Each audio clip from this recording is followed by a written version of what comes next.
All right, hello and welcome to Season 2, Episode 23 of the Crackdown.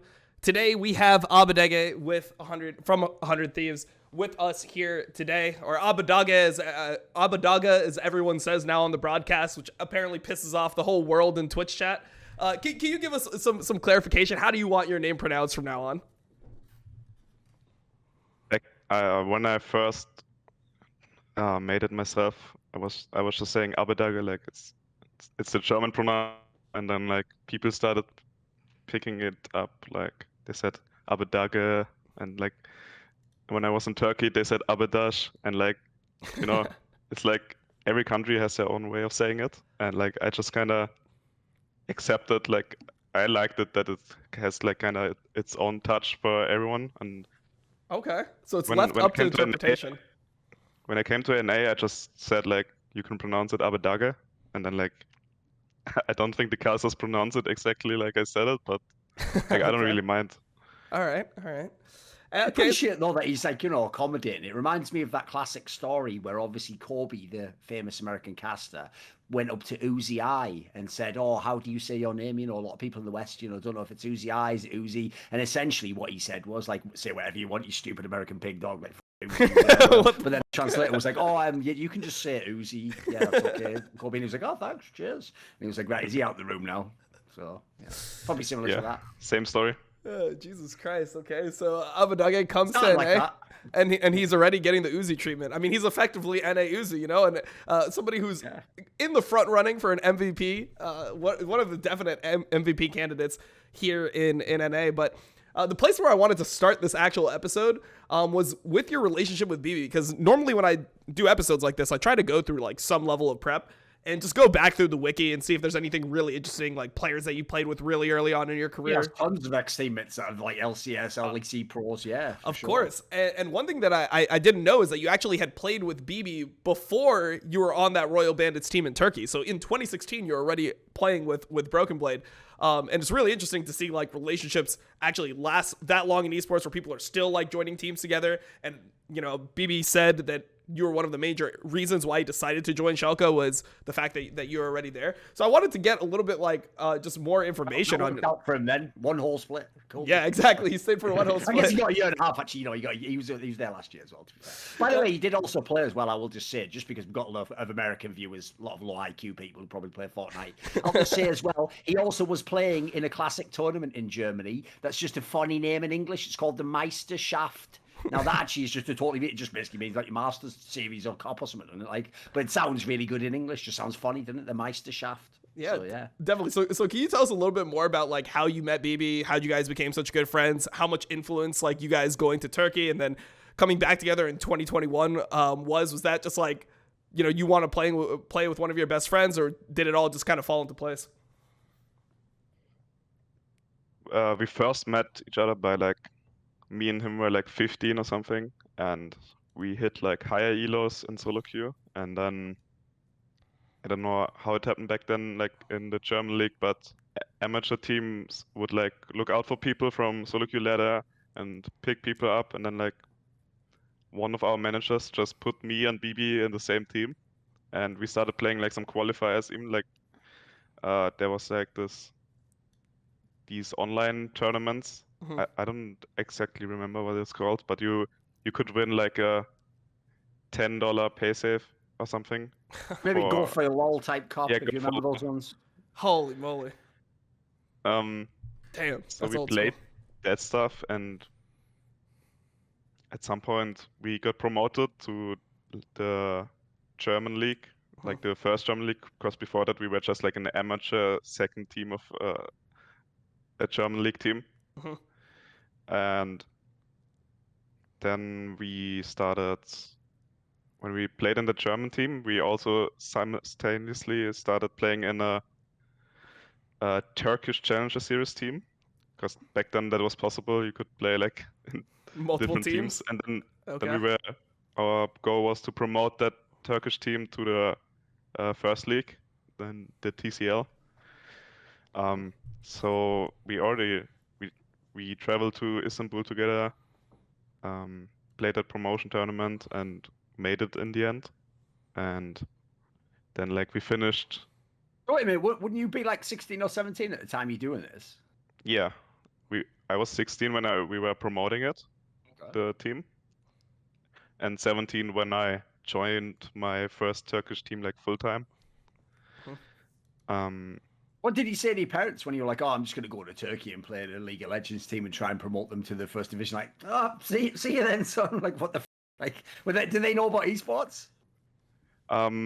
They knew because I started like playing these small tournaments, and they also visited me when we went to like Cologne, and we had the offline finals for the German league there. Yeah. So they kind of got to know everything about it, but I think they still didn't know how to see like if it's that serious.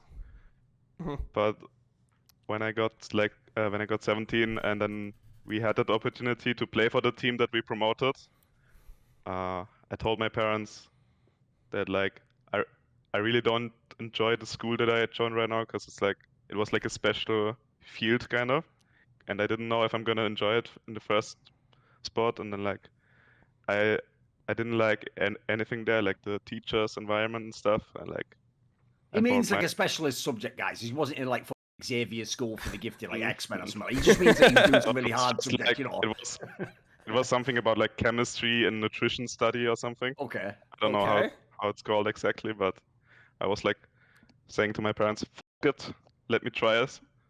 Okay. And I think the money convinced them as well.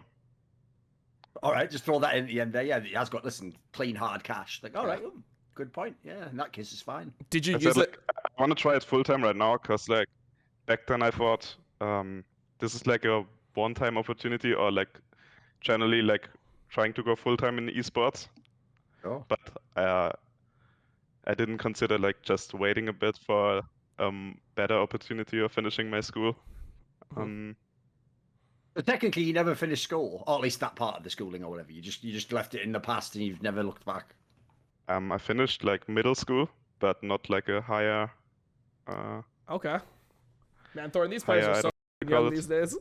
Mate, all I'm going to say is this: you better keep that champion pool wide, mate, or forget back to Los Angeles, back to the dole queue for you, mate. You'll be in the unemployment line. You know, that's rough. Was the fact that BB was already like going to Turkey with you, was that part of what you used to convince your parents, like, hey, look, like there's another kid from Germany that's joining this team, like it's not just me? Because I feel like just try to convince your parents to go alone to a different country like Turkey, I feel like would be really difficult if you just went by yourself. Actually, that angle must have helped, because he's like ethnically from Turkey, right? His family or whatever. So yeah. That must help convince him, like, oh, he knows the place or whatever, or he's got family there or something.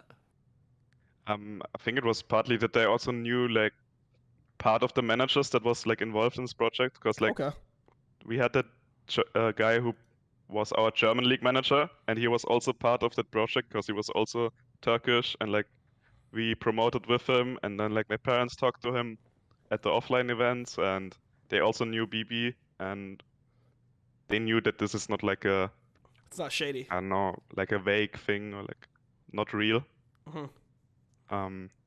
Sure. And I told them like everything, like there's real esports teams and people who do this full time. Yeah. I mean, I would like to get into just how it was playing in Turkey, because I've heard like a bunch of stories about early days in Turkey, especially like around this time, of people not getting paid and like people and like just interactions being like super bad between teammates. I mean, there was recently stuff that came out about like pretty intense levels of like homophobia within teams and stuff like that. What was your experience in Turkey? Like, did you have a fairly normal like competitive experience, or did you feel like it was a little sketchy in some regards? It was a bit sketchy because we didn't have an established TCL team. It was more like the guys promoted, and then they had the money to do everything, but it was kind of like their first team as well from our managers. So, you know, setting up the gaming house and everything, it was all a bit sloppy, but at least we got to stay like, because we played under the brand of Galatasaray, and so we got to stay in their hotel for quite a bit, like at the beginning. Like the actual football team or whatever. Yeah, I mean, the whole esports project felt like it was more like a branding thing, and they weren't actually like investing everything into us, but they still like cared about us and did some things for us. Like we got to meet some football players, but other than that, it wasn't that good of an experience. And like we moved in late into the gaming house, and then we didn't have any like structure, like food and stuff. Like it was. What do you mean Many food people- and stuff? Like, you need food to live. Like, don't make What it the sound fuck? like the food's like, air conditioned. Like, oh, we didn't really have much food back then. Like, you just had to buy your own food, basically. Teams today have like chefs or catering and stuff like that, or some teams order from like some app every day. But back then, we just, for the first weeks, our managers were like putting fries and chicken in the oven and stuff like that. So Holy it's like living with the boys. kind of okay, thing. nice. And No I don't Grubhub know, back we just- then, we- or we slept, we or what? slept on mattresses and then played in the gaming room, and then that was our life. We See, didn't go oh, out alright. much.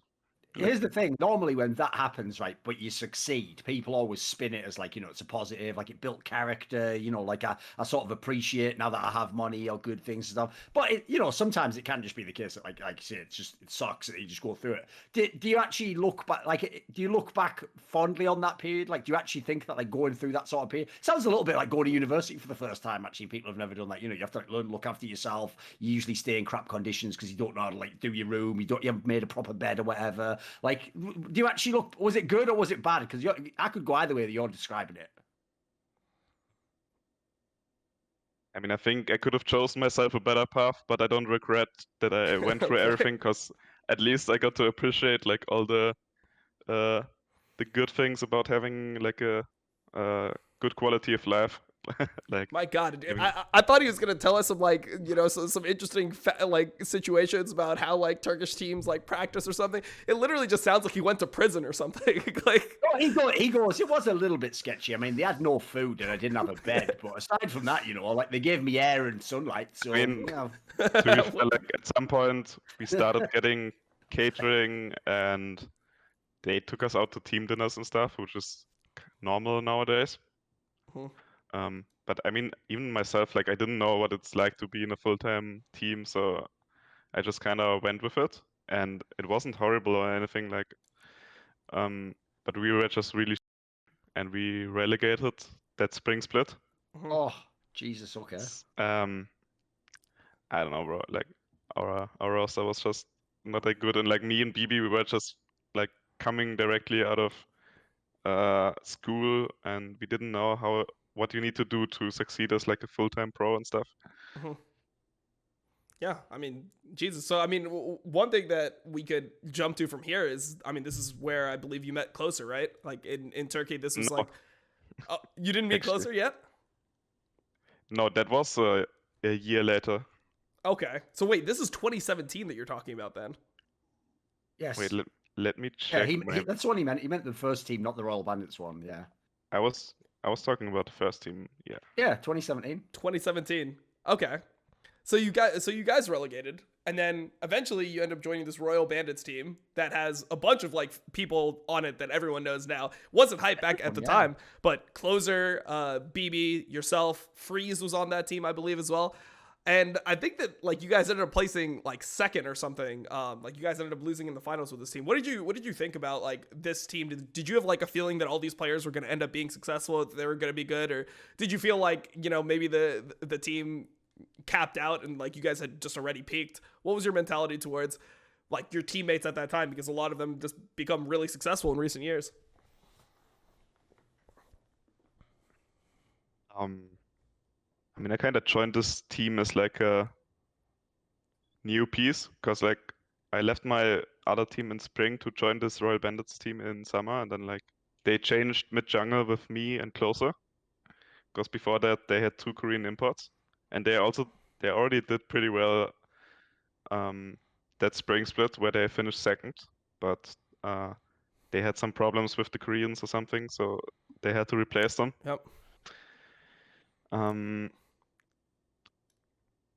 And we were pretty good from the beginning, because like they already had good pieces with like BB and Dumbledore. That were like BB was kind of upcoming like one of the best top laners in the TCL back then. Yeah, he had a lot of solo queue hype. I remember he was like super high rated on. He had like 4 challenger accounts on something, and everyone in Europe was like pretty hyped on this guy's upbringing. Yeah, in fact, I forgot to say that also Freeze replaced their ADC as well. So they basically made 3 roster changes for the summer split. Like we were really good in scrims. Like we were winning against LCS teams back then. We were scrimming all the You mean before it was LCS LEC teams. in that scenario, right? Yeah, of course. Okay. Like good doing ones, really- like top ones, or just bottom the table or something? I mean, do you think it matters if I say the names? No, No, of course I not. mean, listen, I don't think they'll be offended, mate. It was years ago. and it was Yeah, I don't scrims, think right? people are like, oh, you leaked scrims from 4 years ago, it's you not- piece of shit. It's that big a deal. It's up to you if you want to say it or not, though. Or you could just say they were good teams. It's up to you. It was good teams. Like we scrimmed Splice and G2 a bit before they, I think when they were in the playoffs. This was like Thing. 2018 It's G2 with like mean, it's- Woodid and Yeah. yeah, okay. Still pretty legit to get wins over Yeah. teams like that, though. I mean, they made semifinals of Worlds. It's not a bad team. Like we were really good in the regular season. We finished first, and we beat like the favorite Supermassive quite a few in our best of ones. I think we played like 4 or 5 or something. And playoffs, we kind of sweep through it, I think, until the finals, where we had some people that were feeling sick and like they were even like in hospital the night before, even though like it sounds worse than it is, but as With far what, as like I food poisoning or understand- something? No, What they was didn't it? have What was the food, problem? Thorin. They can't get No, it food was more poisoning. That's true. No, it was a flu, something like that, I Oh, think. okay. Okay. That used to be funny back in the day, but yeah, it's a bit of a bother now, isn't it? So keep going with the story. Jesus. And then we went on stage. We won the first game. And then going second game, we had some mic problems, and then there was a pause, and like my Freeze and Closer say that's like our momentum got killed by having like the 30-minute pause or longer in the second game. Like, unofficially coached by Jat at the time, this team. Oh, what a great excuse that is. Like, they win game 1, right? Notice they weren't too ill in game 1. They won game 1. Game 2 starts, there's a pause. Game isn't even over. And then they just go, well, we're just tilted now, aren't we? So it's impossible to win. Whole thing's done, right? Everyone shut it down. Probably just going to lose all season. Who are these losers? Game 2? Like, whoa, we haven't even finished. We're 1-0 up. What are you talking about? Like, please, listen, mate. I've been doing you favours for years. You're just quitting in game 2. I mean, Who are you, the Bounce FF? I think Supermassive just kind of adjust as well. And like, as I said, our players were sick. Like their voices were low, and like the energy wasn't as high. Like, Okay. I don't know if I would say that we would have won that series if we weren't sick, but I think it was still a competitive series. But they were just better at the end. Yeah. For sure. I mean, like, that's that. Jesus, I mean, Listen, you have to understand, Dom. I know what certain episodes are like. So it's like, it's cool. We'll just keep going. But like, anytime you get a chance, mate, you have to get that lever and just crank it to 11. well, I mean, for me, it's just like, Jesus, anytime you can. that turkey topic did not go anything No, like I prepped know. for. Yeah. Like, I was like, okay, well, shit. I'll tell you a little funny story. The problem is, right, there's certain types of Germans, right? Like, I'll give you an example. Everyone Oh else, no, like, Thorn's going on one of these rants, guys. I If mean, my the two Twitch most gets banned. famous German players in the modern day, right, is probably Gilius, just from recent times, and he is actually known to go out of his way to trash talk, obviously, and I would say probably Amazing. It's a pretty good example, right? And you have to understand, Amazing's just a guy who just likes to talk and argue all the time. So actually, they're actually not pretty common for like normal German guys. Like normal German guys are more like sort of a bit straight shooting, like Abbedagge. They should be like very calm, like just explain it. Like I'll give you an example. An old school player people might know from CLGEU and Evil Geniuses was Yellow Pete, the AD carry, right? And I was once there before it was LEC when it was EULCS in like the offices because I used to know a bunch of them like Frog and Wicked, Soupy, all these guys. I used to be friends with some of those players. I was there with their team when they were playing in like EULCS, and then when they were doing all scrims and stuff, and they were just talking and banter or whatever, we were all just talking about a bunch of stuff. And I just made some like light-hearted comment right to Yellow Pete as like like small talk or whatever conversation. I just say like, who do you think's gonna win this game? No, I said something like, I phrased it like this, Dom. Are you ready? I said, who will win this game, Yellow Pete? Right? And he turns, this is not even a joke, and he goes, well, how could I ever know that? How could I know who will win the game? The game hasn't. There's a million possible variations and possible. Like I cannot know what they will do at the beginning. I could not know at the middle. Something could happen. They could throw the Baron. Like, and I was like, just asking who you think's gonna win. Jesus. All right. Well, I realized in that moment you have to be very specific, Dom, about what you want to ask. Make the question as specific as possible because the answer is coming specifically. So you technically did ask him what happened in Turkey. He gave you literally everything that happened. It's just he gave you sort of his schedule of what he did, you know. Yeah, I mean, I didn't know we were going to like the lack of food within organizations. Like it's like, respect. Like, God damn. We can see why he wanted to join 100 Thieves. He saw the Grubhub sponsorship. He's like, oh. Like, I'm going to get some food there at least, so that's what it is. About Chipotle, Rockstar, Rocket Mortgage, Cash App. Oh, true. And then he also wanted to get paid. He also wanted to get paid, so he made sure that he got Cash App. Like, no, it all makes sense. I'm starting to really contextualize Abbedagge's entire career. All right, so... No, but, feel free to ask me, like, any stuff about Turkey, like if you think I didn't touch. Like, I've got a question for you. So one thing I heard that, believe it or not, some players actually really liked, but some players didn't, is if people don't know. So, for example, you played, as you said, for the team Galatasaray, which is like a very big football team in Turkey. And if people don't know, Turks are like super hardcore about football. Like it's like that. Like they're one of those countries where like sport is religion almost. You know, like they just think it's super important who you support and all the rivalries of the teams. Like if people have never seen Turkish football, it's like the Italian football with all the flares and all the but like times 10. Like they're going even crazier. And basically, I've heard that when you would have even the land finals of like TCL and stuff, and you'd have a big tournament, like the crowds were like almost like a football crowd. Like people were just going ham, the audiences. Is this accurate? Because some people said they didn't like it, but some people loved it. Like if you like the stage environment, is this like were they big like stage events for the finals? Have people overhyped it to me? I mean, we were playing in a basketball stadium or something with 16K people. Oh God damn! For 2018 Turkish League, 16K people. Good. Yeah, okay. It's definitely like a really big viewership. Or like fans. Jesus. But they weren't like super loud. I think maybe they were a lot louder for the other team, the Supermassive, because they were like won many. That's like that's like the story. Right. That's like TSM in Turkey, isn't it? Like Supermassive is the one that's like making all the MSIs and everything. But there wasn't people when you were going out to the crowd. There were like when you were going to the stage. There wasn't people looking at you like. They were cheering. They were cheering pretty loud, but there were no flares. Okay. Yeah, Jesus Christ. I don't think I looked at people too specifically, but I think they were pretty nice all around. Like my parents met some Turkish fans, and they were wearing like an Abbedagge jersey, and from what they told me is that everyone was pretty nice. Nice. Okay, interesting. I mean, 16K people. That's a big crowd, because I remember, like, I think the biggest crowd I ever played in front of was 15K at Madison Square Garden. And 15K was, like, loud. The stage felt unstable, like, shaking and all that. Was your stage actually in that same type of environment? Like, did your stage shake? Like, was your mouse shaking because of, like, the energy in the room? Or was it, like, much more stable over there? I don't really remember. I think it was pretty fine. Okay. All right. To be fair, he supposedly had that rep, Dom, that he's a bit of a choker, so he wouldn't have known, would he? Everything was shaking. So it's like, my hand was shaking. Yeah, exactly. Your hand was shaking. He thought my hand was shaking from the energy. Yeah, so he couldn't tell. Exactly. Yeah. I mean, that's something that I wanted to get into at some point, because we could skip around a bit since we brought it up now. This is something that, you know, people started saying last year during your career. There's this huge period of COVID where it was online.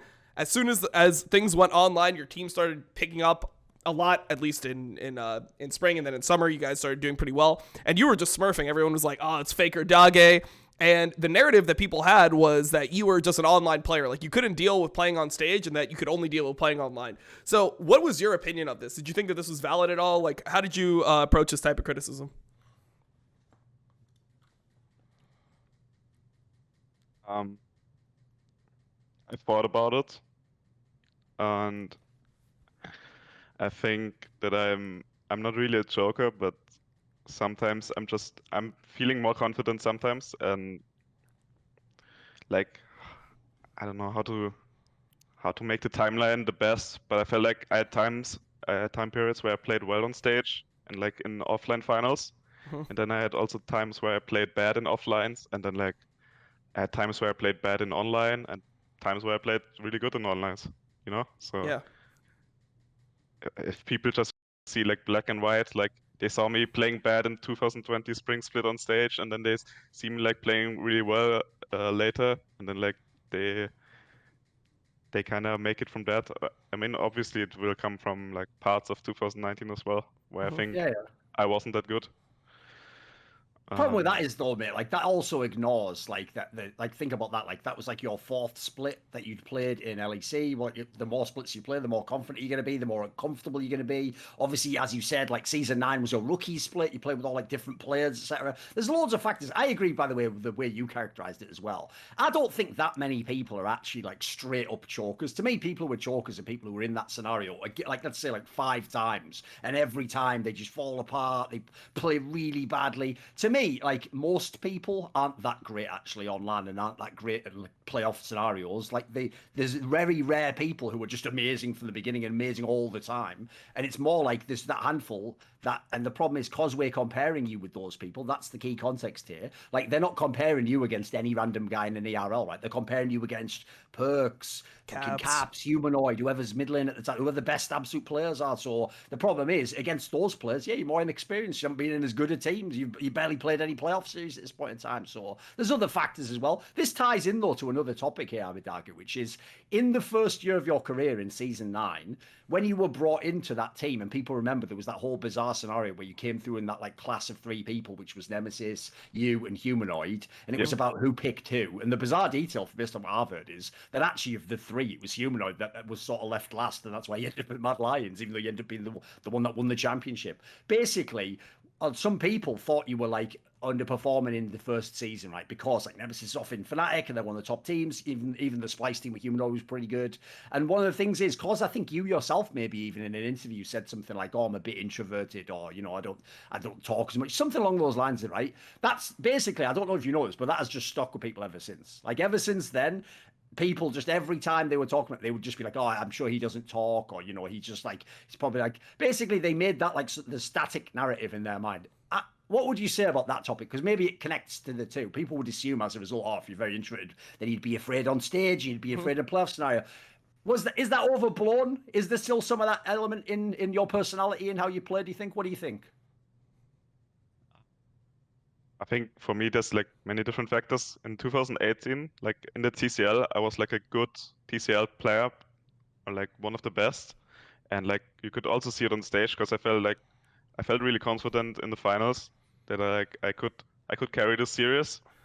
And also like just like I carried many regular season games, and then I came into the LEC in 2019, and I think it was partly that I was like kind of slacking and I wasn't as good. And then when you're not good and you play bad on stage because you're not good, then like people might think you're a joker. But in reality, I might have just been bad because like I didn't put in as much time as I should have, and like so I became like from a good TCL player, I became like very average in the LEC, and then. Was there a reason you just weren't motivated to grind? What was it? I think I was just a lazy. Okay, All right. Jeez. At some point, okay. I got tired of people calling me bad, and then, like, I don't know what happened, but like I really got the drive. Like I wanted to be the best, and like no one ever was. Yeah, keep going. like 2020. This is how he announces the whole year started like, and then okay. I just had a lot of time like during COVID. You know, you're in quarantine, and then I just kind of tried to change my life around a lot by just making healthier routines and being better outside of the game and putting more time in studying the game and whatever other players like. watching a lot more intense LCK bros, and I don't know, people like Chovy, Showmaker, and whatever, the Faker. Do you watch the pro views? Just streams and Okay. try to just grind it a lot, and then finally results showed.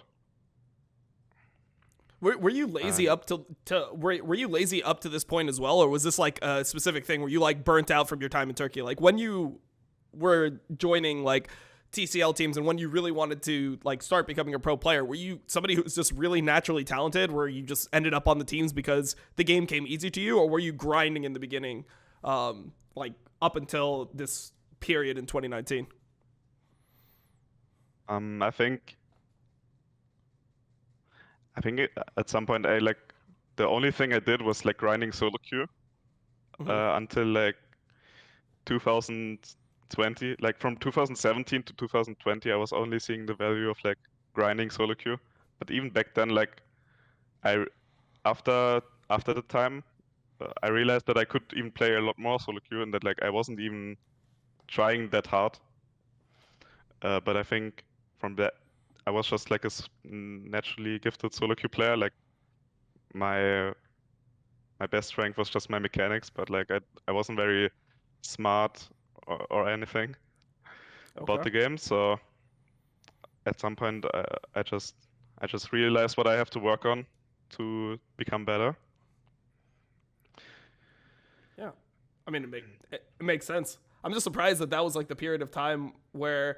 Like, so now the way you phrase it's like, I don't know, was it laziness or did you just have like a better approach? Because it seems like you're still putting in the time in solo queue. Like, was it just like you were lazy in your path to improvement rather than like your actual work ethic of sitting there? Because when a lot of people hear laziness, they just associate that with just straight up not playing the game. It's like, yeah, you're just playing scrims and then, you know, playing other games or whatever. Like, was it the approach more than the actual time? The people nowadays, the veterans who are just stealing paychecks. Okay. I wasn't like I was just like a kid getting money from teams for playing with them, and like, but not really caring that much.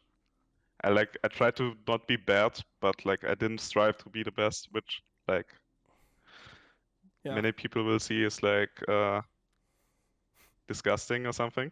Yeah. Because like they see like, if like this guy who gets money for playing the game and it's like being a professional, like he should do everything to succeed. But I was like, I enjoyed that I could play this game, like my favorite game, for money. But at the same time, I was really like just kind of chilling, and like I still enjoyed playing other games a lot. And so I wasn't putting in the most time that I could into the professional league esports.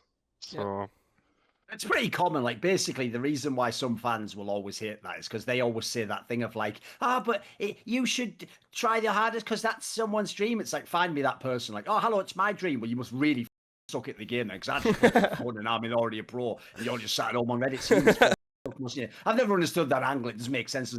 They don't pick you based on whether it's your dream. They pick you whether you're good enough to be on this team at this point. No, the angle it sounds like he's saying, Dom, is he means he didn't like try his absolute hardest. For example, like study Asian pros or try and find people who are like way above your level and see what they're doing, which, by the way, is a pretty legit point, because I'm always amazed. Like, it's cool. We've had quite a few players like Inspired who come on this show and they will openly say like, oh, I'll watch VODs of a teammate I'm going to recruit, or I'll watch pro views of the best Asian players in my role, because I'm always amazed how many esports pros to this day don't do that. Like, probably the craziest one ever, by the way, I'll just slip this in now because it'll blow people's minds if they tangentially follow this game, is in CSGO, almost all the star players pay zero attention to scouting. They don't even try to watch the other star players. Like, they might, like, in like a group session, watch part of what the enemy team's going to do, so you know, like, the tendency. But they won't waste their time, Dom, like, figuring out, like, what does my main rival do? Like, which is crazy to me, because I think of all the, like, American sports, that's, like, one of the main fundamentals of being, like, the best player, basically. Is that, you know, you break down tendencies, you figure out, like, what you can do to sort of maximize your strengths. So I even back in League, people are going to hear stories from streams like, oh, no, everyone's doing it. Like, dude, so many pro players are not trying to do what Abbedagge is talking about here. Like, they just play their scrims, they play some solo queue. Maybe they watch, like, for fun on a side monitor, like an LCK game, but they're not really trying to, like, study what Chovey's doing and figure out how to do it. Like a lot of that's like just hype for stream, I think. Yep, for sure. Yeah, I think what makes a big difference for top tier players is to like, if you watch Chovey's pro view, then like trying to compare to your own game, and then like seeing the situations where you can do the same thing, and then sometimes you might have to talk to your teammates to like give you the same resources as they did for Chovey, or like play the same way that they played around him in that game, and like it takes a lot more effort, and I guess that's why people might be like, f it, I don't need to do that. Yeah, it's just. I mean, Yeah. people also use it as an excuse, right? They're like, oh, well, my teammates can't give me those types of resources, so I can't play like Chovey. Like, I have to play a certain way because of the teammates I have. Like, they view it very limiting. But yeah, I mean, I'm surprised, like, because I mean, even watching other people's pro views and stuff like that, I've met a lot of League players that don't even watch themselves. Like, they don't even want to watch how they play. So, like, I mean, how do you even get to the level of getting somebody who doesn't want to do that to watch other regions when they're not even willing to watch themselves? So, one thing to talk about is, so the time where you started putting in a lot of this effort was 2020, and 2019 was just a much better year for Shalke than 2020. Well, I mean, I guess it's arguable because you guys had the miracle run, but for most of 2020, like, it was a rough period for Shalke. So was this like super frustrating that you started putting in all this effort and then you're actually getting worse results, and you know, even the community was turning on you in Spring Split, and people are asking for you to be replaced and all that stuff? Like, how was this mentally to get through this period? I mean, to be fair, I was still chilling at the start of 2020. Okay. And it was more like in the period, actually, like end The of spring. laziness period only stopped at like some point in 20. When did the laziness? Let's get a timeline of that. Like, when do we drop the pin on the laziness on this one?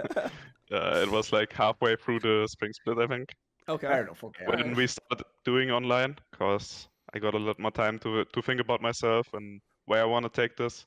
And I realized, Yeah. like, if I'm not making the best out of this opportunity, then like I'm kind of wasting it at the same time. Like, and I have never seen it from that angle before. Like, before that, I was just like, let's play the season, and then I go home, enjoy time with friends, family, and play other games, because like I really love playing the other games as well, you know. So Yeah, definitely. I mean, so And- I guess the question would be, right, this early part of 2020, so the first half of the split, this is when you still had like Forgiven in the team, and he's known as somebody who is like really anti like this type of laziness. If he senses this, like, he normally is going ham on his teammates. One of the things that pisses him off. So what was your relationship like with Forgiven if this was like also your mentality? It was bad? he saw me playing StarCraft once after scrims. I don't think he was happy. I couldn't feel it, but he was like, we had a team apartment, and he came around to see if people wanted to order food, and then he saw me playing the game, and he was like looking like, what is this? I've never seen this before. And I mean, I didn't really give a shit, but Damn. you could see that like he didn't like this kind of attitude, I guess. But I think I was generally a bit like maybe self-pitying, because coming into 2020, I knew, like, Schalke told me they don't have much of a budget, and like they'll try to make the best out of this. So I wasn't straight like in my thoughts. Like, I think I should have thought of like, this needs to be like the best year of my life if I want to have a good opportunity next year. But I was probably more like, man, what This year, this my life.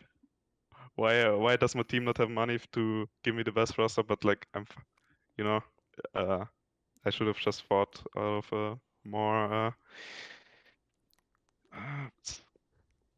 smart perspective, that like I should just do the best for myself, and like still obviously not like leave my team behind for that reason, but that I need this year is really important for me, basically, that mindset. What's your thoughts on this, Thorn? Because I don't think we ever got this perspective on Schalke 2020 spring. I mean, most of it was like Forgiven is the devil, and like everything that went wrong was because of him. I mean, I've made this analogy before, but here's the problem, right? Is especially in that year, because he wasn't actually like peak level Forgiven, there always was going to be problems, by the way, no matter what would have happened in that team. Like, even if that team had been the 4th best team, they would have had problems, I guarantee you. Like, because the problem was Forgiven's whole personality is, I am the best. And that's how he treats people. So the problem is, if he's going to condescend to people, you have to be the best to do that. And he was actually pretty good. This is another detail people don't know. Maybe Abbedagge can confirm it. Before the LEC split began, when he was just playing solo queue, and then when he came to do the scrims, I heard that things were going awesome and that he was doing fucking amazing. And part of it was the fact that like Aphelios and Senna were just released basically, and he obviously did brand new champions for him. Is that like too much of an excuse? Do you think Forgiven was actually decent at the beginning? Wait, like, what do you mean with the new champs? I mean, he implied like I just brand new champions I have to learn in the game. I've only just come back to the game. I've been spending season playing fucking Zaya and whatever Kaiser and all that crap, you know. So basically, you're saying that the new champs made it worse for him, like his. He implied it made it harder, yeah, as well. Like he said, like in the off season, he had all the champion pool nailed basically, and that when it first came to LEC, scrims were all going awesome. Yeah, definitely. Like, we had a December bootcamp before LEC began, and he was playing like his favorite champs. Like, he was playing Tristana, Caitlyn, Sivir, and like everything was going well until Riot released 200 Years and Senna, and he did not want to play them. So it got us into a really tough situation of like, do we ban them and stuff like that.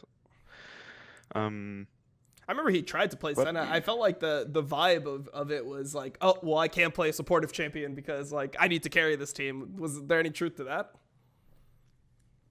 I don't remember Senna specifically, but I remember that about Aphelios.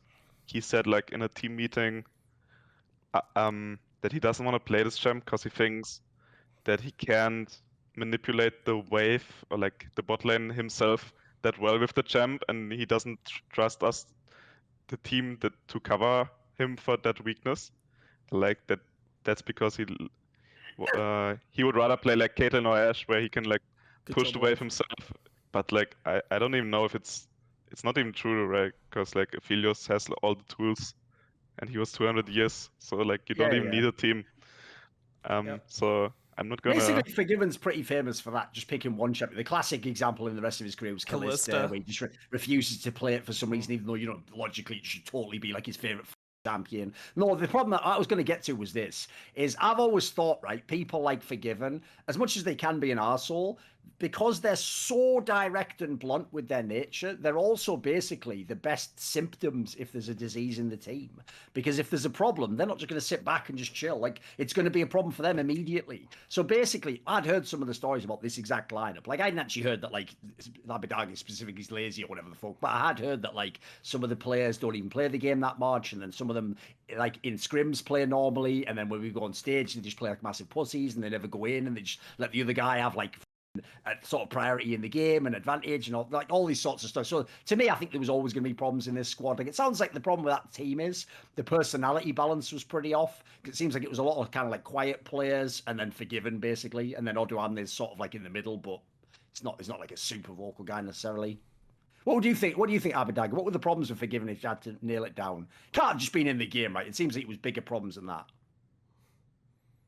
I think that he got his junglers and me mental boomed outside of the game, and support. Can't forget that. But generally, I don't think he wanted to play with Dreams, and he had like different preferences, but Shalke couldn't really do it for him. And I'm not saying that Dreams was the problem, but they just didn't mesh as a bot lane. Yes. So that was already like the biggest problem with a player like Forgiven. I think if he doesn't like playing from the beginning of the game already, then like it's gonna be hard, you know. And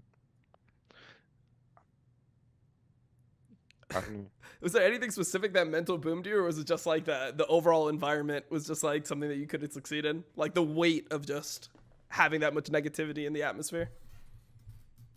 I think it was the general negativity, and then also that like he basically would flame the support and jungle every game, and then like by them being kind of down mentally, it was probably gonna affect me or like other players as well at some point.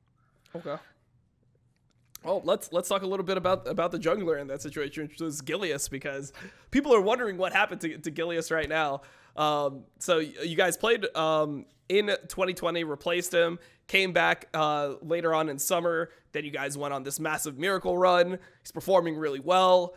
2021 starts, you guys are suddenly a playoff team, you guys place top 4, and now he gets benched, and Kare is the worst jungler in LEC right now. So what's your interpretation of Gilius? Do you think that he's like overvalued by the community? Did you expect him to get benched? Did you know he was getting benched when you decided to join 100 Thieves? Like, where do you stand on Gilius as a player?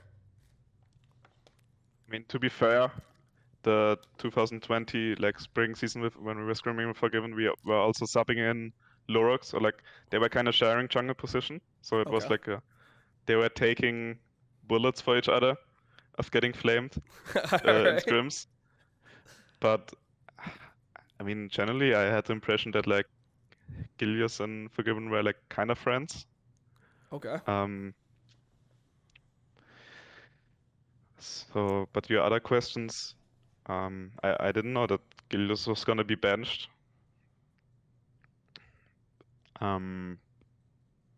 Sorry, what was that? Basically, here's the thing. I heard basically when I actually basically just asked, like, why the f is this guy benched? I was told some nonsense like, oh, Kire just like was better in tryouts with like the nuclear like mid laner guy who's replacing Abbedagge. Like, it's nothing to do with Gilius. He's totally fine, blah blah blah. Which is like usually the bullshit angle for like, we just don't want this guy. So what Dom's sort of asking is like, while you were still in the team, was there anything about the vibe of Gilius? Like, could you have guessed that like he was going to get benched or something? Did the team seem happy with him when you were in the squad? I can say that like he was better in stage games than scrims, but other than that, I wouldn't have benched him after the split. Like, right, I see, and now it makes sense, Dom. What happened was, obviously, the Shalke management got together and said, like, sorry, Gilius, but the problem is you're really good only on stage games and not in scrims. We don't care about the impulse of this particular team that we're building at the moment. Like, if you ever met Abbedagge, like, he hasn't even tried until about fucking April of 2020. Like, that's the attitude of this team. Stop trying to win championships. We don't do that here, okay? I saw you almost take G2 to out of the playoffs, and if I ever see that again, in fact, you know what, you're out now. Get me anyone. Get me literally anyone who can breathe and log into the game. I mean, I guess Kira's available. I said, can he breathe? And get him in. That's all that matters. And then, Jesus. Now we have to watch this guy. I mean, the real joke is the nuclear it's in the fucking jungle, innit? So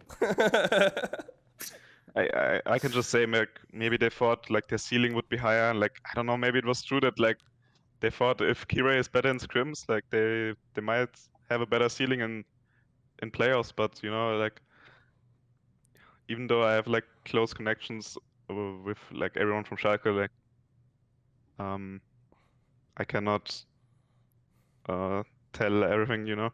Is it accurate that in solo queue Kira is like super duper sick? I mean, he's always getting rank 1. Like, how is he so good in solo queue? He's winning a lot, but I've also seen people that are unhappy with him. So You're talking about video? We all saw the screenshots, man. Yeah, that's basically, I'm only talking about VTO. But I think he's always been good in solo queue, and he's always been like rank 1 or 1 to 10 or something. But it just seems like it hasn't worked in the LEC. Yeah, I mean, I can understand like what happened. You know, like even spring split, we were kind of an up and down team in Schalke, and like there were some mental booms, and then like towards playoffs we kind of made it up, and then like we thought we were gonna be good going into summer, and like we knew the things we had to work on, and then I guess everything changed after I left. Yeah, you left and they instantly became 10th. Holy shit. That's like the best ego thing. Like, so you join 100 Thieves, 100 Thieves becomes first, and then you get Shalke to become 10th. I mean, I understand like the idea of if somebody is bad in scrims, like at least being skeptical of like, can they keep on delivering? But I feel like you don't make that move until you actually start seeing them play like on stage. Yes. If they're in scrims and then they start playing shit on stage, then it makes sense for me to be like, oh, well, now you're just shit. Like, now you have no upside. But it doesn't make sense for me to be like, oh, you're only good in stage. Like, you're doing well in the games that matter, let's like now we're gonna make the change before we even get to see if Kirei can do it on stage. And all the like, you know, information that we've got about Kirei in general is that when he plays like in competitive matches, even in regional leagues, he's already a level down from how he is in solo queue. So like the higher the pressure, the worse he gets. So to me, it makes absolutely no sense. I mean, Like, I'm not gonna like sweet talk Gilius too much, because like there were like he had bad games in spring, and like for sure. we had some problems in the team, you know, and it's not like it was always just we were a fourth place team and we were always there. Oh, you There guys were lost 8 problems, games and in a row. We saw it. yeah, like, and maybe just the whole team of Schalke thought it was for the better of it after everything that happened. Maybe there were some more internal things between the players, but I feel like it's unfair to speak for them. Yeah, for sure. It's like it's more of their situation. Yeah, let's talk a little bit about Dylan Falco as a coach then, because he's somebody you worked with a lot. There's been different takes. Sometimes on camera, he seems like he might be like a little bit like not confident enough, or like a little bit shy with his opinions. Like, how was it working with Dylan? Is he like, was he able to level you up a lot? What was your opinion of him as a coach? I think he's really smart about the game, and he has worked with a lot of strong players and teams. So I feel like he knows a lot of good stuff, but it's not that easy for him to make a bad team into a good team. I think it's kind of hard to explain, but is he not really like a motivator at all? Like it's hard for him to like bring people together and get them confident and ready to play on stage. yeah, I think it's some of those qualities that he lacks as a coach. But if there was someone to make up for him, like I have no doubt that like if he's in a strong team, he would be a good addition, because like he can also see like the clear problems like from either the gems that the team chooses for their players, and like how they play with those and what kind of mistakes they make in the game, and realizing he's really good about everything in game basically, and jungle pathings and stuff like that. But fixing players' mentalities and relationships outside of the game, and like bringing motivation and stuff like that it's not really his thing. Nice. So we got to Seems just like a good combine. strategic coach. Yeah, basically. Well, the joke is they did it already, didn't they, Dom? They had Youngbuck as like the head coach, and they had him as like the strategic coach in that year in Fnatic when they had the best year ever. Mm-hmm. Yeah, I mean, I was gonna say like you just need to combine him with Yamato, and boom, you got the best coach that's ever existed. Exactly. Perfect. Yeah. So I mean, now you're working with Reaper, who's another like storied coach. Thorin has his own opinions about Reaper for sure, but what's your experience been so far in 100 Thieves working with somebody like Reaper? Is he like really a draft mastermind? Like how is he to work with? I mean, I've worked with him for 2 months now, I think. Yep. So Not a ton of time. So if you didn't work with a coach for like worlds and playoffs and more intense stuff, then it's harder to say. But definitely for this time, I've been really impressed, to be honest, because like I feel like every player in 100 Thieves has already learned a lot, just kind of building up to become a stronger player. And also he's good at like team building and fixing problems and fixing relations kind of things. Okay. Because I think coming into 100 Thieves, we had a bit of problem, like like if you're not that working well as a team, like it might be hard to realize what exactly is the problem. And so with Reaper, we just started that like first everyone needs to do well individually, and then we focus on like what can make us a strong team. So he told Closer, like, play for yourself first and stop trying to fix. Like when people make mistakes and then you try to make it up and then you fail at that, you fail making it up your teammate's mistake, then it might even be worse than like if you just did what's best for yourself, and then like after the game your teammate tries to fix his mistakes for the next game. So that was an important mentality to get everyone stronger on individual level and like being comfortable to play for yourself. And like that was the first problem he realized in 100 Thieves. That, like, One thing I've heard about him, I want to ask you about is this, right? I've heard, like put it this way, I'll have to address the community concept first here, right? One of the problems that coaches always say when they come on these shows is that all fans think that coaches are like football managers who decide everything about the team, and like for example, people think basically it isn't a meme that Grabs is the one the G2 draft. Like he really is just telling, like Caps, oh, you're going to play this game. But here's the thing, Abbedagge. I've heard Reaper is that type of coach. Like he really is the coach. I've heard this from many of his team as former players. Like he actually might draft you something that you didn't necessarily say you wanted, or that you didn't necessarily think you were going to play in this game because of how the draft went, with the back and forward. Is that accurate? Does he do that? Does he kind of tell you, I just want you to play this? I don't think it's accurate at all. Like every player decides to play what themselves, what they think is best. And we have our draft meetings, and if someone is gonna say like he doesn't want to play this, then Reaper does his best to make the players comfortable. I mean, I don't mean when you say explicitly, I don't want to play this. But, never mind. Just keep going, mate. Just keep going. I mean, it could both be true, though. Like whatever. Just keep going, mate. Whatever. You win, rules lawyer. You win. Yeah. I concede the case. I would say that they both could be accurate. Like he could have been gone some interest in there, but yeah, there we go. Whatever. I mean, we got it could be both. I'm starting to realize how forgiven felt, mate. But keep going. How did forgiven feel? Like this, yeah. God damn it, Thorn going off already. Nice. It's all right. It's all right. All right. Okay. So I mean, so me for having ideas and that, just trying to make the show interesting. I mean, whatever. I can just speak from what I experienced myself. Yeah. I think that's fair. Maybe players would say different, but at least from what I felt like is people decide for themselves what they want to play in draft. Yeah, I mean, he could have also evolved as a coach. Like he could have just been very bad at this in C9 and then taken some time off, reflected, and got better. So who knows? I'll just say this. I like to do this. We're all on camera right now. This is archived forever, mate. You can go back if you're a fan. Go back, see in the question, did I say? And then Reaper will just pick your champions you actively don't want to play and have told him you do not want to play in the game.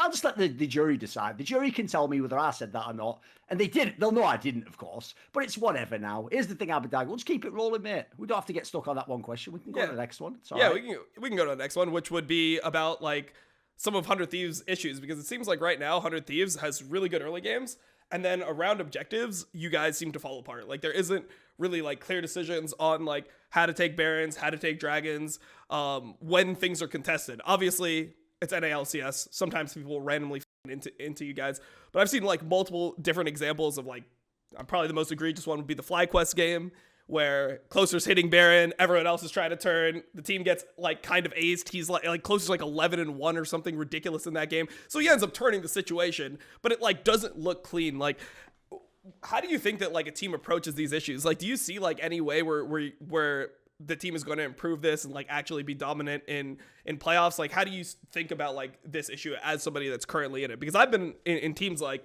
personally, just to add some context, where I didn't know how we could fix these issues. It just felt like people didn't have their own mindset. Like people didn't know themselves what they should be doing. So how do you feel about the situation you're in with 100 Thieves? I think we just need to get more comfortable on stage. I don't know, like, it feels awkward to talk about it. I don't know, bro, like we just suck. You just suck? I mean, you're in first place, so you're doing the other stuff well enough. It seems like... Yeah, we might suck less than the other teams, but that doesn't mean that we don't suck. Sure. I think we are all like... We're trying to work on our objectives and stuff, and like, I don't know.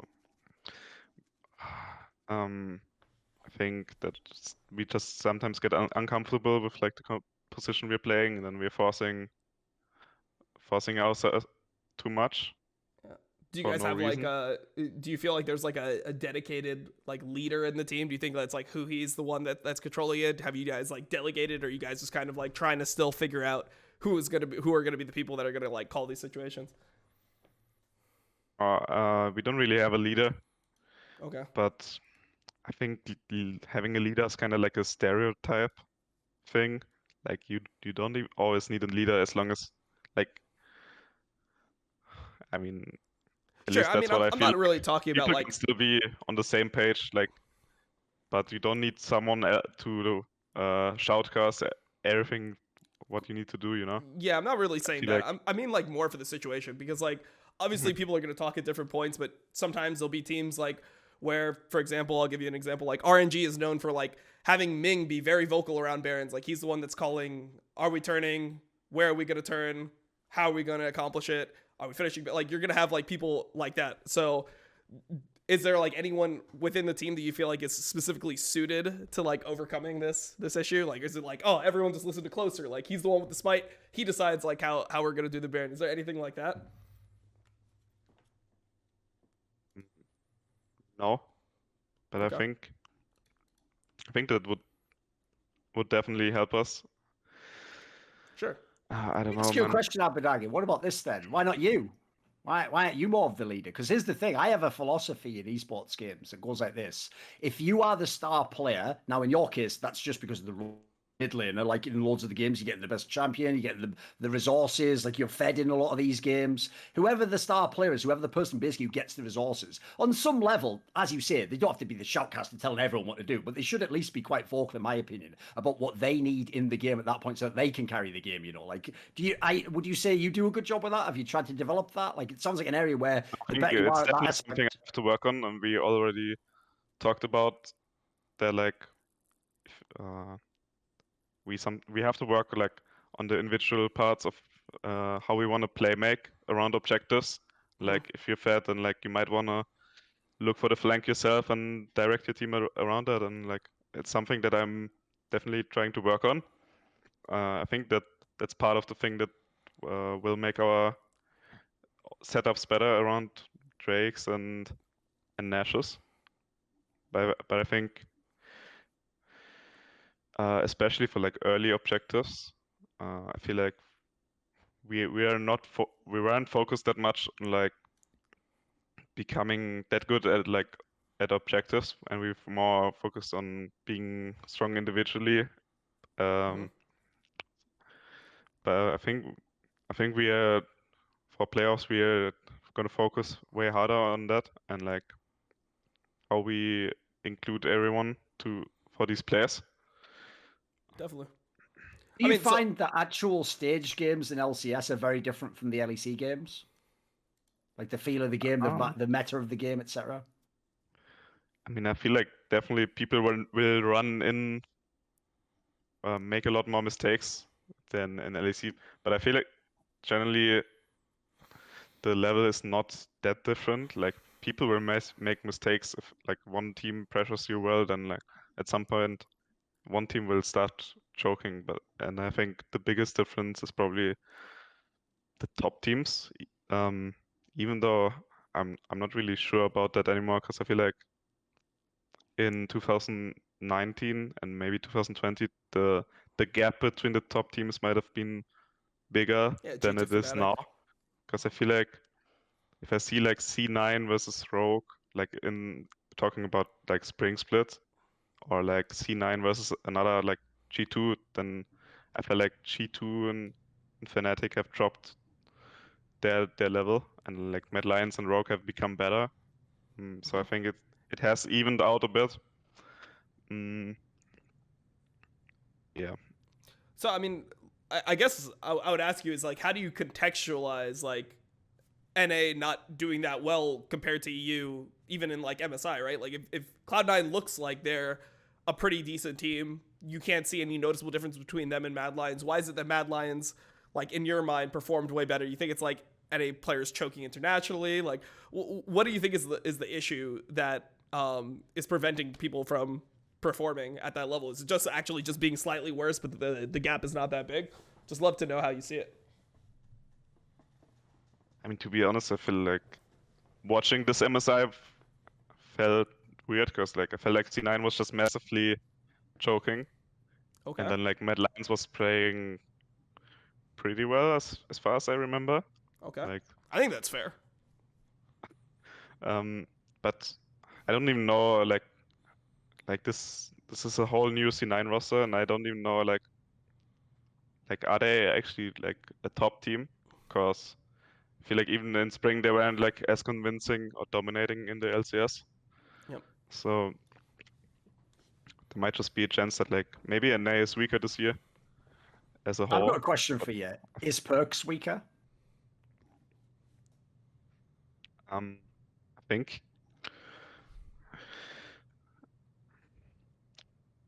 I think he's definitely weaker than Seems before. like it. Yeah, it seems like it. Yeah. I don't really know what exactly happened. Maybe he's finding it hard to integrate himself into the roster he's playing in.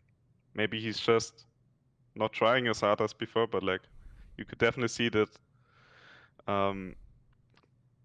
before when he was playing mid lane, he was a lot more dominating and like taking over the game.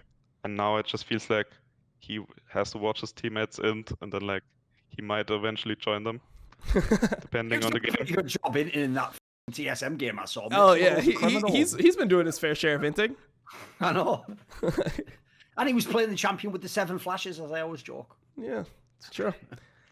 I mean, I think that's the weird thing for people that have watched his careers. It feels like, sure, like there could be, you know, the fact that he was always known for being good at calling Yankos and making plays around his jungler, and maybe he doesn't have the same level of understanding or synergy with Blackbird. But when you just watch him individually as a player, it feels like he would react to circumstances significantly better than before. Like if he did get ganked, you wouldn't have to worry about him not like flashing an obvious ability. It was like, oh, he had like solid mechanics, at least for LEC level. So when you play against him, and you played against him in the previous weekend, I think you've already played against him all 3 times that you're going to play against him this split, right? So when you've been in these circumstances versus Perks, like do you feel like his mechanics individually are just worse? I kind of feel like it, yeah. Even in 2020 when he was playing mid for a short period in Spring Split. Oh, whole I feel split. like he was a lot more confident and like just going in and doing his thing, but now it feels like he's more playing like a chicken in lane and stuff. And Okay. I mean, I hope he's gonna pick it up because I really respect him. But I think right now he's just not playing on his normal level.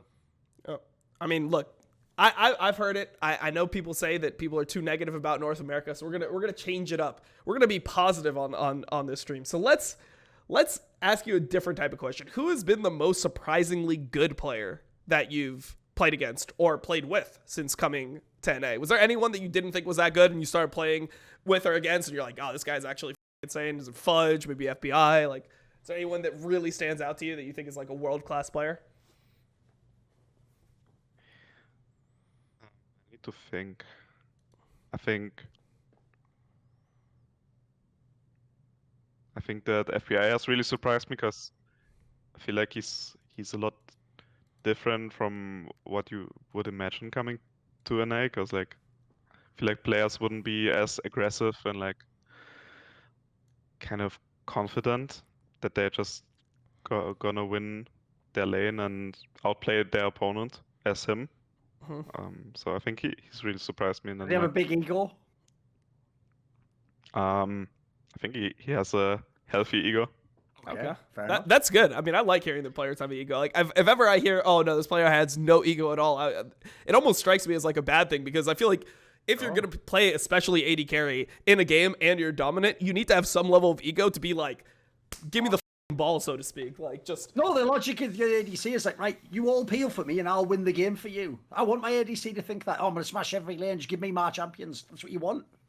I mean, I've never seen a really insane AD carry that thought he was bad or didn't have an ego at all. So I think that's healthy. I mean, another player I want to ask you about specifically is one of my personal favorites right now, somebody who was on Thorin's show, Summoning Insight, last week. Big Jiizuke right now in LCS. He's having a split. People say that you and him are the top 2 mid laners in the region. How do you feel like he's been playing? And I mean, we can jump to this if you don't have a specific opinion on Jiizuke. We can ask about EG as a whole. Like, are they legit? They look like one of the best teams. What's your experience? You must have an opinion about it as Jiizuke, though. Come on, of all the people, everyone must have an opinion about Jiizuke. People either love him or hate him. Honestly, I don't really think they're good, because whenever we play them, I feel like we just lose because of like we're playing bad ourselves instead of them like doing something crazy good, and like all the other teams, they're pretty good at their lanes. Like I think Impact is really good, and then like Jiizuke gets to play Ryze every game somehow, and then like he just does some roam, and then suddenly the enemy top or bot is 50 CS behind, and like teams are falling behind way too fast in NA. I feel like from like if they get behind early, then it's just uncontrollable. And like I felt the same in solo queue, that people are really bad at like losing gracefully. Yeah. I think EG is pretty they're decent, but I don't think they're like a top 3 team like that, or like a team that's gonna go internationally and like surprise people, you know. Yeah. What would hold them back internationally, do you think? What are they missing? What would they need to be at that level? They need Definitely back. That's what they need. No, I'm just kidding. I mean, I think actually Danny is really good as well. Of course. Because like he got the spotlight, and like he reminds me of FBI, that he's like also really confident and perma trying to outplay enemies, and is like aggressive, and he's never gonna back up. Mhm. But I feel like other than that, they're gonna lack consistency, and like they're gonna get punished for playing over aggressive, especially like mid. And then I don't know if for example, if their jungler is gonna be good every game. Like, I mean, I don't know who the jungler is, but Yeah. they're playing with Svenska on a contract. But like, Exactly. it definitely feels like they're making a lot of mistakes before, and like now they're on a good kind of run. But once people start figuring them out, I don't know why it hasn't happened yet. But you know, we played them like 2 weeks ago, and then like, I don't know, bro. Like we kind of really fucked up. I think in draft and like gameplay wise as well. And then I think we tried to lose gracefully, but it was pretty hard, because I think we also had a bad read like on the meta and like what we wanted to play against certain champs.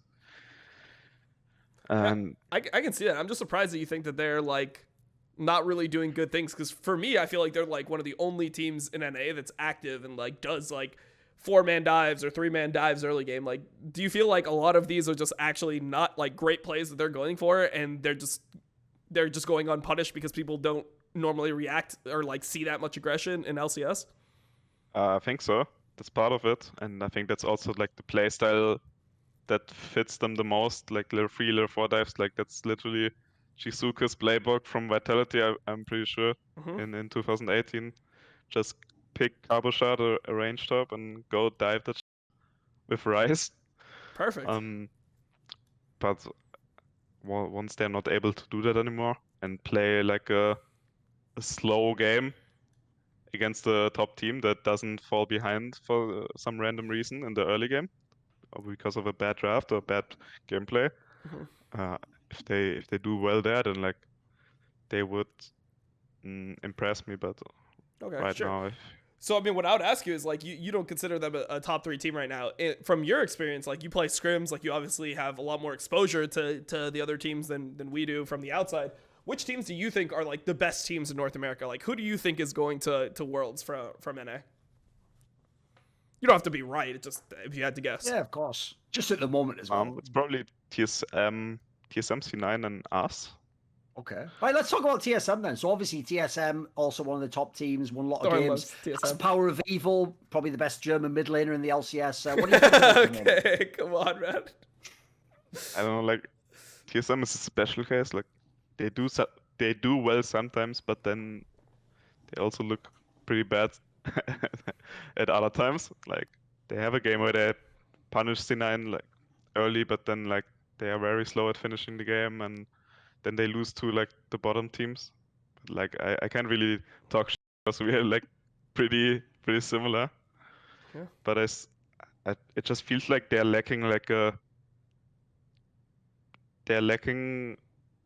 star players that like are gonna play make and really carry aggressively, and that's what's really important, I think, when it comes to international tournaments and Are you not stronger worried teams. about like the meta at all? Because I definitely think that TSM can make worlds and can be a top 3 team depending on what they play. But personally, I feel like right now, the way the meta is, it's like probably the worst thing possible. I mean, this is like one of the only times where you can't just pick a control mage every single game in the last like 2 years, where I feel like that's TSM's identity, right? You put PoE on a control mage, he's not going to be super active, but he's going to farm, he'll be strong, he's good in late game team fights, and then you just kind of like scale into the game and team fight later on and win. Like, is this not worrying that, you know, like the best mids right now are like Silas and Ryze and all these extra picks? It's definitely, I think, part of the problem why they look like less consistent in games. But I mean, that's just the meta evolved right like this, right? Like if you're not gonna be picking strong enough champs to contest early, then like there's like a 70% chance that you just get run over in the first 20-25 minutes. Yep.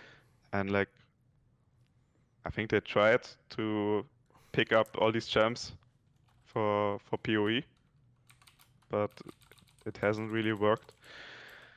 And I mean, generally, like their bot and top, like I think they're very inconsistent. Like how to play their lane, and they often just you don't know if they're gonna win based on the matchup. And I think I just can't be confident saying that like they're gonna win games off like good matchups and good drafts, because like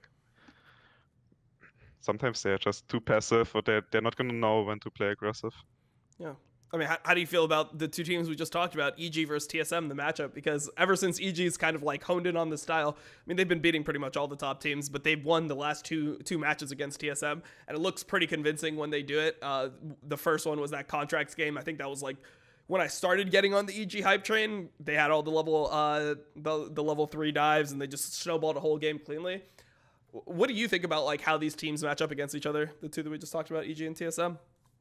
I think if EG gets like one of their drafts where they can dive top or bot early and like they have a lot of playmaking, then it's definitely like good for EG. But if they run into like some Orianna kind of matchup and it goes to later than 30 minutes, then TSM is probably gonna win that game.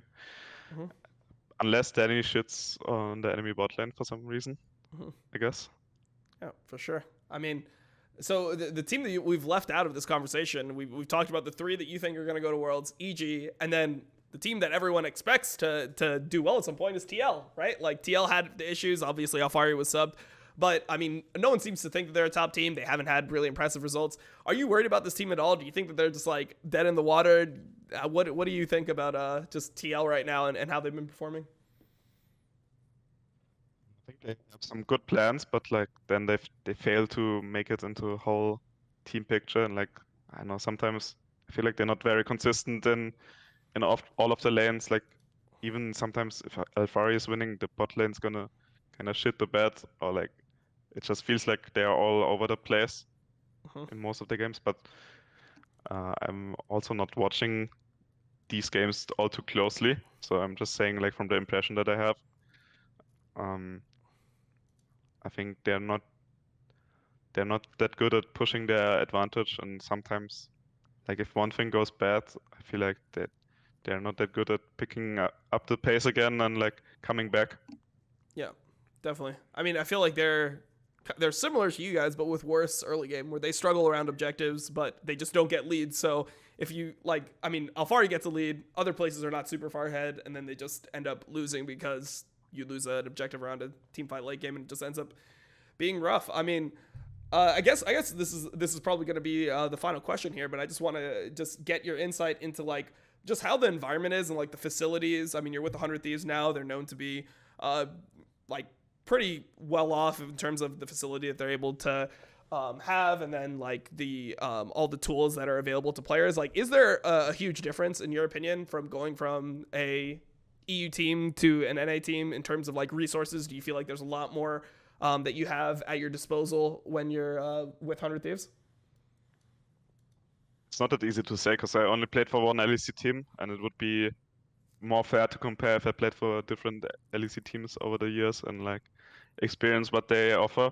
But I think Like generally, I feel like NA orgs, they have like so much resources to provide to the players, and like I definitely helps a lot what 100 Thieves has to offer me, because you have so much space and like the best the best internet, the best fucking uh performance, like Coaches and specialists and psychologists. coaches and psychologists, nutrition, like I think they're taking care of like every part that the players need, and it's definitely like if the players also have to make use of these tools. Like if you're just gonna sit there and like not really care about it, then it's not gonna do anything. You need to invest yourself into these things to improve your quality of life, and then also making that into a better performance in the game. Mm-hmm. By the way, when they actually brought you to this team, like, did they ever tell you any kind of like goal that you're supposed to, like, did they tell you, for example, like, we're signing you to, so that we go to Worlds or so we win LCS? Did they ever give you any like big sort of like ambitions to have or something? They did that they want to make Worlds for sure, and like that's one of their main goals. But generally, it's also still like a project of making a strong roster over the years, kind of thing. Because if people don't know, Abbedagge and the rest of the starting lineup, except Someday, are actually all signed until the end of 2023. So the implication actually is that this team, in theory, could be the core of the squad for the next 2 years as well. It's not just like for this year and this split only. Yeah, I mean, we'll have to see. We'll have to see how it goes. I mean, I think 100 Thieves is one of the teams that is not afraid to make changes if things don't go well. So, I mean, I think that's one of the things that people respect about 100 Thieves as an org is like when things aren't working out, they actually do make changes, where other teams either make irrational changes or they just like don't make changes at all and ride it out and are okay with mediocrity. So, yeah, definitely respect there. Well, this is normally where we end the show off. If there's anything you wanted to talk about on the show that we didn't actually get a chance to, we can do it now, Abbedagge. If not, we can wrap it up here. Is there anything specifically you wanted to discuss on the show that we didn't get to? I mean, we could talk about like why I made the decision to leave Shalke and let's come do to it. 100 Thieves and Oh, absolutely. That would be change something. regions. Yeah, that'd be great to talk about. I mean, the only reason I didn't ask is because I assumed that it was going to be one of those dead questions where it's like, like, why did you decide to like come to NA? And people are like, oh, like there's like fucking millions of dollars on the table. But no, it wasn't that. I just really believed in 100 Thieves' vision, and like Shalke as an org was like following, like, so I didn't just want to hear that bullshit again. So yeah, definitely, I would love to hear about like how you got into this position and like how you decided to like join LCS and join 100 Thieves. Because I actually heard, I think I heard the story, Abbedagge. Correct me if I'm wrong. Like, what happened was, after you did like the miracle run last year, you were like, that was hard. I can't believe we actually won all those games in a row with the best teams. Then they were like, you know, it's just a one-off, isn't it? So then you came to spring and you were like, holy shit, we're one of the best teams. We almost beat G2. And you were like, wait a minute, maybe I actually can make miracles happen. What would be the hardest thing to do in all of Western League? And you were watching the spring playoffs in NA, and you watched that series between 100 Thieves and TSM, and you were like, dude, if I carried that 100 Thieves team to Worlds, that's like Miracle Win 3.0, motherfucker. Is that accurate? I think I heard it through like a little, you know, source in the team or something. What's your version? I was considering my chances whether I'm gonna make Worlds, and like I was thinking, I mean, it's like kind of harsh, but I was thinking, like, am I ever gonna join a team in the LEC that's gonna make Worlds? Even like if I stayed this year, next year, like there's still a lot of good mid laners, and like they're not gonna change that fast. And like one of the things that I want to experience as a pro is like playing at Worlds, and then this was also a team where I actually like had friends, and then they wanted to make a change, and I also thought they weren't bad in spring. Like they had some good moments where like they took C9 to 5 games, and like they were doing okay in the regular split as well. True. But it felt like they were missing a piece, and I also heard that I will get to work with Reaper, and I thought he's a coach that has historically he's brought many teams to Worlds and even like more kind of success. Sure. So I thought like this is gonna be the best chance that I can take right now. And even if I don't like it here, and maybe like I will still have the chance to come back later and try again in the LEC. But I really wanted to make Worlds in my lifetime, and I thought this is gonna be the best chance because I didn't see us doing it in Schalke for this year because like many teams were strong. Like I knew Fnatic is not just gonna chill and like not make any changes to become stronger, and then like Rogue, Mad Lions, and G2 are obviously strong. Mhm. So, and honestly, like even though we were fine in spring and we made top 4, I felt like You thought it was almost lucky. it was a bit of luck, and Okay. I didn't know if we have like the ceiling to become better and make the top 3. But I saw the ceiling in NA because I thought the teams are way more balanced than like last year, or like the last years where like TSM, C9, and TL were dominating. Now every team has become more balanced, and I thought if I become a strong addition to the Sun and Thieves roster, we're gonna definitely make top 3 and make Worlds.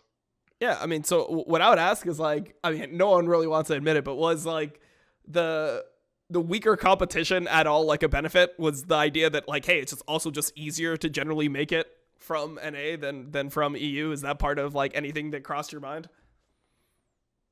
No, I just went and compared the teams, like how strong do these teams look and how strong do the teams in NA look, and then I just thought to myself, like, what's more likely, top 3 here or top 3 there? I didn't think about like, I don't know, is it gonna be easier for myself or something? Yeah, for sure. Did it take any convincing? Like, did you have to like have like a talk with Closer, a talk with Freeze? I assume that those are like the friends that you had within the 100 Thieves organization. Like when the discussion started to be had, like did you reach out and did they have to like kind of like explain to you how valued you'd be, or like why they needed you to be able to accomplish this goal of going to Worlds? And in the first time I got approached by the Schalke director that like there is this offer up in the air and like I should think about it. I was like, I couldn't see a world where I would leave because like there were like many questions in my mind about like, am I gonna be happy there, and like how is NA solo queue and how is the competition and all the stuff, and like I really liked competing in the LEC because like I just didn't know if it's gonna be the same.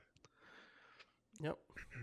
Did you ever worry about getting worse? Because obviously some very good European players have gone there and some people think they're worse now. Did you ever worry about that or even think about it?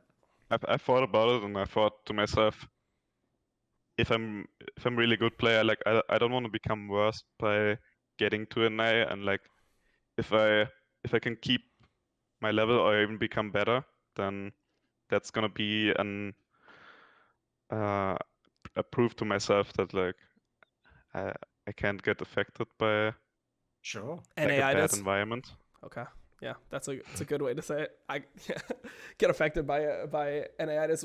Was part of like how did it feel to like have to leave the homie BB behind in Shalke? Was this something that you had to think about? Because I mean, one of the things that he said was that like he joined Shalke to play with you. Like that was one of the main reasons why he joined. And then you leaving after a split, did you feel like that was like a betrayal in any way? Like did you feel like this was rough? Did you have a conversation with him?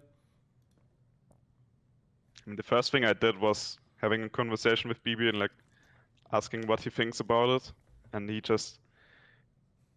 had the mindset that I should do whatever is best for myself, because you cannot always like be looking out for everyone else. Sometimes you have to look out for yourself first.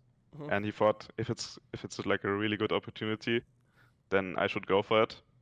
And I really appreciated like that kind of mindset, because like I was more on the side of like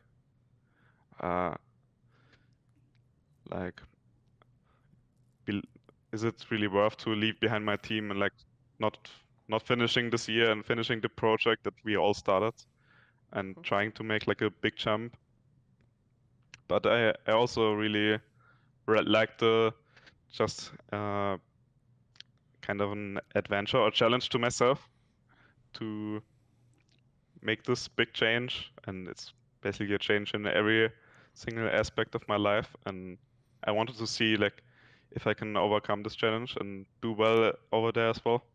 Yeah. I mean, it would be pretty hypocritical if like you're like, oh, BB, like, what do you think about going to NA? And he's like, yeah, I would never go to NA. It's like, oh, you remember like when you were like winning championships and like people were hyping you up, potential MVP candidate. Like, no, that's shit. Like, you don't want to go over there, man. Like, I feel like it makes sense for him to support you in that way. But it's good to hear that that he was supportive of the decision. So yeah, and hey, based off what we've seen, it was a good choice because Shalke looks like a dumpster fire now. So yeah, we definitely appreciate you coming on and sharing all this stuff with us. Appreciate you being here. Thank you for joining us on this episode. I want to talk about Jiizuke as well, because like I heard the chat really wanted to talk about it.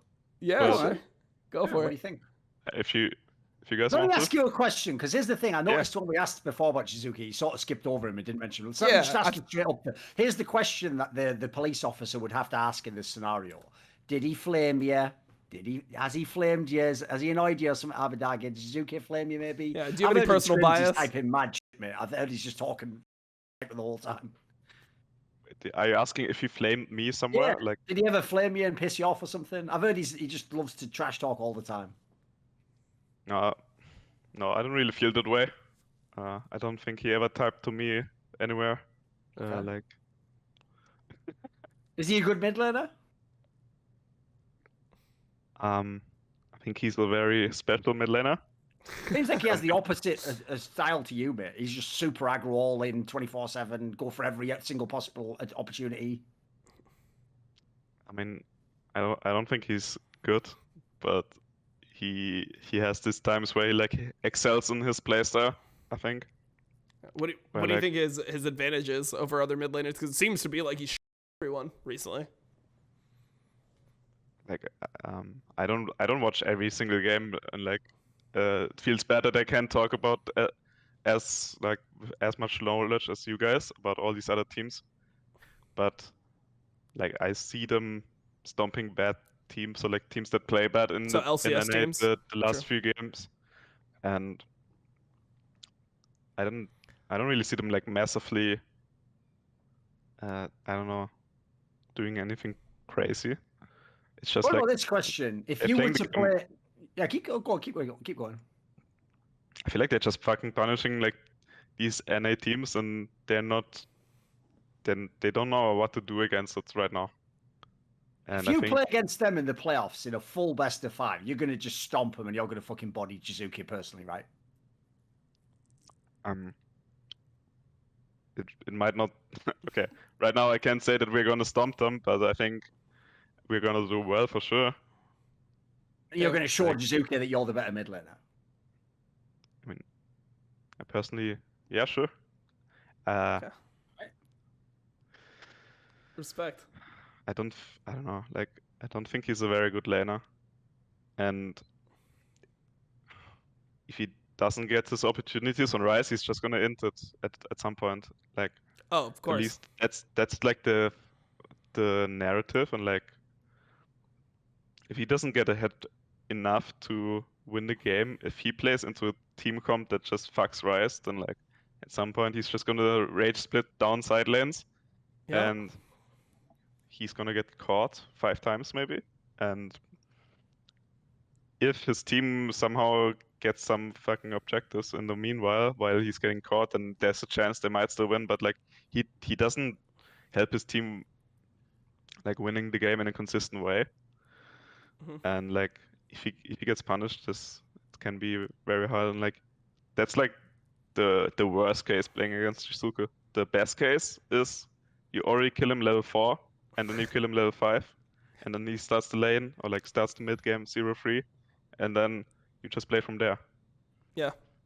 Well, why do you think teams haven't just decided to just ban Rise early? Like, I mean, it seems like he gets it almost every game and he's good at it. So what do you think the mentality is? You think that it's just that people don't respect Jiizuke? So like the mid laners on these teams, if the coach comes over and is like, oh, do you think we need a ban on this? They're like, no, I can play against it. I'll just play Orianna or some shit. Why does he get Rise almost every game? He's definitely good at Rise, but I don't know, like, I don't know why teams are not banning it, and like maybe they're also picking not optimal champs against it, where like they're making it even worse for themselves instead of like trying to actively counter Ryze by like picking Nautilus, Orianna or something, like range, control, and like even if you pick that, you still need to make sure you're not getting dove on the sidelines level 4, and then you can have a good game. But like honestly, I don't. You have to keep in mind that like I think Impact and Danny are also like real threats, and they're like I think teams are probably focusing more on them, and I don't really know what it is, but like I think EG has certain champs that they will be good at, and they will punish your mistakes. But if they don't get them, and if they don't get ahead, they're not going to be dominant or anything. Yeah, so I get the vibe that you think that in a best of 5, EG is just going to look weaker because of like the fact that they draft in a similar way most games. I mean, I don't think they've played anything else than Ryze and Lucian, and then like they go like Renekton top every game, Tristana bot, like I think they're very like predictable. They've never really played, I think, any different styles. Like they just play pushing mid, dominant side lane, and then like they try to win through that. Yeah, I mean, so from your perspective, do you think that a team like C9, who plays a lot of stuff but doesn't seem like they have like a style that necessarily works for them consistently, you think that they're just more of a threat just simply because they can play different styles? Yeah, definitely. I mean, C9 has they play so much different stuff, like whether it's range comps or melee mids, and like maybe Sejuani in the jungle, and maybe Olaf with some stuff. Like I feel like they have a lot more variety. Like I don't even remember the last EG games against the top teams or whatever happened in them. Maybe I should watch them more, but you know, maybe I'm just talking shit here. But from my impression, they are not that good, and they're only good at like one style. And if they don't get to play that and be ahead in the early game, they're not going to be doing anything. Well, if you never trash talked you before, you heard the man Jiizuke, get to work. Now you've got all the ammunition you need for the playoffs. The good thing is though, and like the NA playoff setup, like there's a very good chance you can play them because they double a limb. So I would love to see that matchup. Yeah, I would love to see that matchup too. I think that's a super fun matchup. Are you going to actually, you know, like assuming that you're playing on stage and we can actually see the pro view, are you going to mute Jiizuke every game at minute 1, or are you actually going to let him talk his shit? Does that shit affect you, or how do you feel? I'm not sure if I'm gonna do it. Do you normally mute players? Because, like, I mean, we know G2 players would type up a fucking storm in EU when you were there. I think I muted him last time. No, I muted his emotes, I think. Oh, okay. But I don't think he types that much. I think Jiizuke? he's a bit scared of me. Oh, all right. Okay. At least he doesn't type directly to me. All right. Okay. Damn. But I hope he can win a lane once against me, the split. Okay. I think every single lane he played very bad. Damn. I mean, this is shit. I didn't know this Jiizuke trash talk was coming. I think I watched this unexpected ending to the show has been actually sort of picked it up at the end, hasn't it, man? Yeah, no, exactly. We should have started with the Jiizuke question. Happy. You better be happy. Yeah, I saw some people saying I'm boring because I'm not shit talking everyone. Okay. Like most of what I said is just like I try to stay truthful and like. Oh yeah, for sure. At the same time, like. Look, we never want somebody to come on the show and just feel like you need to say things that are untrue to rile up like the fans. Like that is not the point. Yeah. If we ask you questions and the actual answers aren't that exciting, if Reaper's actually a good coach, tell us what you think. Like it is what it is. Truthful things, and I wanna also stay fair to like all teammates and like not for sure talk too much about we get it. Private things that it told absolutely. me. Hey, look, going back to Reaper, like from my impression, like obviously I'm not gonna talk like my current head coach. Yeah, for and- sure, for sure. But from everything, just saying truthfully, I think he's a really good coach, and like he's gonna like he doesn't. I think what's already good about him coming into 100 Thieves is like being able to talk more closely with Someday and Huhi being Korean. So he's helped them kind of coming out more, especially Someday, who's like more a shy person. So he has a lot of responsibilities on this team, and it's not like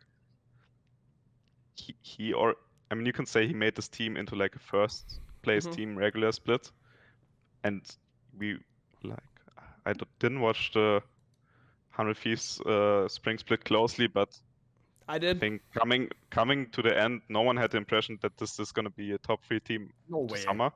No And way. like, like he I think he does everything he can to make the team as good as possible. And yeah. Well, I did. I said you guys were going to be top 3 because I'm a TSM hater. So I said TSM was going to be 4th and not make Worlds. So, you know. Yeah. Oh, no, I see what you mean. He means by the end of the split, though. Like, I mean, to be like, surely you didn't say it at the end of the split when they had like. As soon as they got Abbedagge. As soon as they got Abbedagge. Oh, yeah, that's fine. He at the end of the playoffs, so like no one would think at that point that team. By the way, Sure. Also the other thing you have to understand, Abbedagge, is a lot of the people in the chat are Americans, but they've never met your style of German. Like, listen, I tune in, I get into people's frequency. Like your style, it's just your style of explaining things is very German way. It's sort of like someone's like, so how? Well, you must have been incredibly happy to win that series, back in the playoffs, and you're like, well, I mean, I guess I had the human emotion called happiness you're talking about, but then it's just a video game, and I realized there are starving children in Africa. So realistically, like, was I that happy? Yeah, I mean, I felt happy. Okay, I did. But after that, I thought about life. I feel bad for not getting as emotional as my teammates when winning and stuff, but like Right. I'm just sitting there. I'm like, yeah, guys, let's go. Okay. But like people are like, wow, like Gilius rips his headset into 2 parts when he wins a game, and we won Worlds, but in reality we just won a regular season game. I mean, it's always the junglers, right? I mean, when I look at your team, and it's not in me to scream after a win. For sure. I mean, it's always junglers though. Like, with something about us. I mean, maybe it's like the abuse that we get in solo queue that like we just want to lash out. I'm not sure what it is, but like Closer is definitely the most excited, like hyphy person on your team. Correct? Yeah. I mean, it's probably like also Turkish, like Foreign already touched on like the fan culture and that they're like very, I don't know, outgoing or like emotional. And I'm just a more laid back, chill. So I think, yeah, there's nothing wrong with that. Yeah, no, that's fucking good. Well, I mean, hey, I just got way more hyped for the EG 100 Thieves matchup than I was before. That's the type of shit we need in LCS, man. We need some of these mid laners just being like, I hope that this guy can win 1 lane against me the entire split, because everything else that we've heard this whole split, I mean, That's even the title, by the way. The title of this episode has to be, I hope Jiizuke can win 1 lane against me this split. Oh, of course. Write that down. Someone write that down. That's the title. Yeah, that has to be the title. I mean, and he said it confidently too. It's not something like he's like, oh, well, like I said it, but in the context, like it didn't really mean what it was. Like this guy says what he meant. So, hey, respect. I like that a lot.